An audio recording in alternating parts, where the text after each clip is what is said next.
Yang Chen. So you saying that she could collapse air around her and shit? Wait, she could legit collapse the air around you in a mass area. I'm not fucking with her.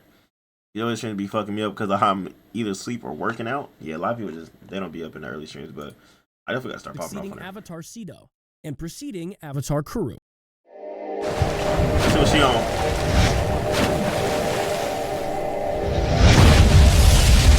But I didn't know that they had mass difference, like, when it comes to different, like, ones. Like, I didn't know that the flames could do lightning and all that shit. Like, that's some crazy shit. Like, really snapping off, throwing lightning bolts at them up, because I'm like, oh, no. But it makes sense, though, because... Yang Chen was the air nomad avatar succeeding Avatar Cedo and preceding Avatar Kuruk. She grew up in a rather isolationist time of the four nations in the... So was she before Aang? Her and Koshi Wicked? Aftermath of the Platinum Affair. After mastering all the elements in her youth, she was eager to make a difference in the world, despite her inexperience. Wait, so to become an airbender, you have to master all other elements? This is the most known information about Yang Chen, but to find out more, you really have to dig deep into Avatar history. Well, guess what? We've done that for you today. You good answer. You're watching Avatar Discussions, and this is the history of Avatar Yang Chen. The air nuns of the Western Air Temple raised Yang Chen. How many was there before Aang? Animals gravitate around her because of her love of animals and nature. On bonding day, the majority of the bison calves congregated at Yang Chen, but she chose one calf and gave him the name Nujan. As far back as she could recall, she had also been troubled by the voices of previous avatars. Before she turned 8, Yang Chen started to have sporadic episodes of excruciatingly painful feverish phases and practically epileptic fits, at first talking incoherently. Wait, did she teach Aang? Further? But the avatars are reincarnated into the different nations, remember? Thousands. Wait, okay, so to have another avatar, don't one have to die before the other one? Huh? What happened, Ange? Despite their best efforts, the healers from the air nomads were unable to assist her, but eventually names and even complete words could be made out in her screams. In an effort to give the child's statements some context, Abbas Dagmola started writing them down. The young avatar occasionally played out scenes from her previous life. Yang Chen started communicating with Earth King Zhao Lai one day, who has been dead. These names is fucking wild as shit, bro. God damn. For 3 centuries, but was recognized by her caregivers. It was evident from the Abbas's notes and the people Yang Chen had mentioned that they were all former avatars' friends. Jetsun in particular understood that reading out the texts written by these people would make the girl feel better. This was especially important to calm Yang Chen down when she relived the... They have like stories, like what's called series about her and shit. My session with the same. Today I used more tactics that work. You didn't want to end though, so I had to end properly. Hey, as long as you take care of yourself and put yourself first mentally, that's all that matters, Genesis. Yang Chen had a major god complex. Oh, she was like... Personal losses and betrayals of ancient avatars, suffering even more than usual. Did she like turn evil or some shit? Yang Chen became aware of her avatarhood by the time she was 11 years old. 11? As a result of frequently reliving the... How old was Aang? Yes, she has books. So like the actual lore of like the avatar shit. They have other books about all the other previous avatars before Aang. Because Aang is like the most one that's just like prioritized before any other one. Why the fuck they don't have like a whole movie like IRL about the previous avatars? Why they keep just reiterating the same one like over and over again? Like they keep showing the same avatar, like Aang. The events of her previous lifetime. Did you watch the show? The elder air nomads were worried by the fact that these instances continued to occur, despite the fact that her possession fits became less severe with time. Yang Chen thought of Jetsun as her older sister, and she attempted to think of fresh ways to aid her. She eventually took on the role of the young avatar's fucking hair in the back of her shit. Guide to allow Yang Chen to enter the like, spirit world through meditation. Doing that shit? The two made their first effort at a meadow above the Western Air Temple with the aid of Abbas Dagmola and librarian Tsering. Using her latent avatarhood, Yang Chen managed to do it on her first try. Yang Chen was thrilled at the beauty of the spirit world. Look, I guarantee the feats that these other ones that grew up already, these motherfucking story is beyond like comprehension compared to Aang's shit. Like Aang he get trained by what's her name, Korra, and her brother and shit. Like they basically just trying to hype him up confidently, like to understand who the fuck he is. And then you got these motherfuckers that's built it to be demons already. Like they like upper ranks already compared to him being like a baby demon or some shit when it comes to like some demon slayer type knowledge and shit. Yeah, her and Aang's are monks, but she was just fucked up. Why is she fucked up though? That's what I'm not understanding. Why the fuck? If they have all this shit lore, like they have all the lore right to the Avatar, the backstories, the comics and shit like that, like it's just like what like the same shit with like Marvel. Like niggas have all this shit in their hands and they just drop the ball over some shit because they want to just push this one character when they have so many other greater characters they can put in the spotlight. Karak a demon, Bari a demon. We're going to react to Karak shit. Yang Chen. Until they came on a group of Shishi.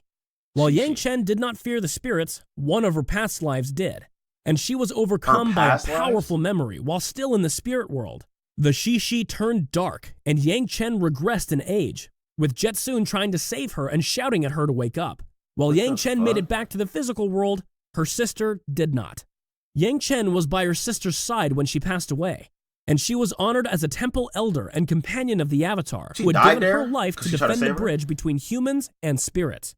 After the funeral, she spent time researching which of her past lives had triggered the memory, but found nothing, and started to wonder if it had been her fault. By engaging in mental exercises with Abbess Dagmola, Yang Chen was able to begin to influence the memories of her past life, building a solid connection between the banks of her memories. On a tiny island in the Moche Sea, she performed her first waterbending act. Okay, so when Avatar, these previous ones, you said there was 1,000 ones before, was they all living at the same time period or no? I'm so lost in the whole lore and all this shit. Like, I don't understand, like, the whole timeline. Like, there's so many of them, right? Do they all live in the same type of time frame or whatever? I don't understand. Because I remember in the first movie that they showed, the last Airbender, right? It showed all the skulls of the fucking Airbenders. All of them. I was like, God damn, they got wasted out. Crazy. How'd they all die out anyway? Was it a disease or some shit? No different time periods? Now that you mention it, Yang Chen is low-key evil. Had held a woman captive and made her beg for her life. I'm telling you, a lot of these motherfuckers are what's it called? Like all avatars, she mastered the elements in the avatar state in order to preserve world peace. Her senior caregivers had Master Boma swear to babysit the young avatar until she could be left alone before she set off on her journey. Yang Chen began her first official mission as the Avatar to Tianhaishi, a shoreside city whose king had requested her assistance a week after she had mastered the 4 elements. She traveled there with Boma, her 2 winged lemurs, Peak and Pak, and her sky bison. When she arrived, the king informed her that the local fate tellers had predicted a tragedy would strike the city that evening, coming from the sea. Yang Chen waited on the cliff, overlooking the water after believing the fortune. She experienced intense sorrow coming from the gigantic soul that emerged from the ocean at past midnight. When after midnight an enormous spirit emerged from the water, she felt overwhelming grief emanating from the spirit, and tried to make contact with him. He knocked her down, however, and the two engaged in battle, which would last throughout the night and leave the city in ruins. As dawn broke, Yang Chen finally managed to convince the spirit to tell her who he was and what he wanted. She could not let him exact his revenge on the citizens for killing Lady Tianhai, however, so she struck a deal with the General Old Iron Spirit, one she promised to maintain for eternity in exchange for a truce with the humans. General Old Iron promised to never take up his armor against humanity, so long as the land remained free of human civilization. In return, Yang Chen constructed a statue in Tianhai's memory and established a ritual among her people to visit the site once a year to prove that humankind could preserve and protect nature. So long as the land remained sacred to the air nomads, no one would... They had a... Wait. So, okay, I see the bottom left, it says Nickelodeon. So the Nickelodeon show today explain, like, a lot of the Avatar's backstories? And protect nature. I know shows go a lot more depth than fucking movies. And like I said, I'm tired of the show. Like, this show that just dropped on Netflix, go in depth about the past Avatars. So long as the land remained sacred to the air nomads, no one would dare develop the area and risk Old Iron's wrath. People? Yang Chen assisted the citizens of Tianhaishi in finding new homes after the fight, but doors kept slamming in their faces, and men instructed them to keep moving. They began losing... I think Avatars was some niggas. I don't think the dude was some regular, like, you know what I'm saying? I think they some niggas for real. Like, individuals especially her, she's standing on business, you can just tell. And subsisting solely on handouts. She vowed to do everything in her power to defend the people she was guarding, and she started learning how to play politics well and influence other people. In order to intimidate the spiritually minded spouse of a governor into convincing her to open their borders, she falsified some letters and spread reports that 2 rival nobles were fighting over the Tianhaishi craftsmen. The continent eventually absorbed the people. Another one of Yang Chen's earliest missions as the fully realized Avatar was on Mainka Island, where unseen forces were causing damage along the edges of the villages of the Salwan clan. Not like the whole lore, but like majority of it. She worked with Duke Zolian and his heir Lohi, informing them that the spiritual activity would stop if the inhabitants of the island kept more than 3 li away from the caverns on the island that were home to the Phoenix spirits.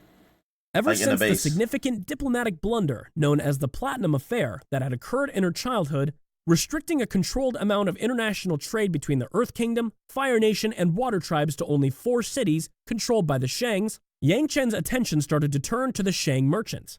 2 of Chief Oyaluk's former trusted warriors, Tayagum and Akudan, had been imprisoned in the Earth Kingdom ever since the Platinum Affair occurred, and had been left to rot by the chief himself. Yang Chen took it upon herself to negotiate their amnesty. Yang Chen went on to face great dangers together with her team of companions. Another of Yang Chen's bending masters and friends died while defending her from enemies. Over time, she also became well-learned and studied many different philosophies, including the writings of Gurus Lahima and Shoken. At some point, Yang Chen met the leader of the 5th Nation pirate fleet and signed a treaty with them, according to which the Corsairs would leave the Earth Kingdom's southern coast in peace. She also made further pacts between humans and spirits, such as in the case of the Heartwalker of Yaoping Mountain. Avatar Yang Chen died in 345 BG and was reincarnated as Kuruk of the Northern Water Tribe in accordance with the Avatar cycle. And that's it, folks. A whole rundown of Yang Chen. Wait, Kuru? Is that what you're talking about? Accordance with the Avatar cycle. And that's it, folks. A whole rundown of Yang Chen and her life. Did we miss anything? Let us know in the comments below. But until next time, as always, stay flamin'. Stay flamin'. Not a W video, though. Appreciate everybody in the lineage in the back in the cathedral. Shout out to YouTube, man. Appreciate y'all.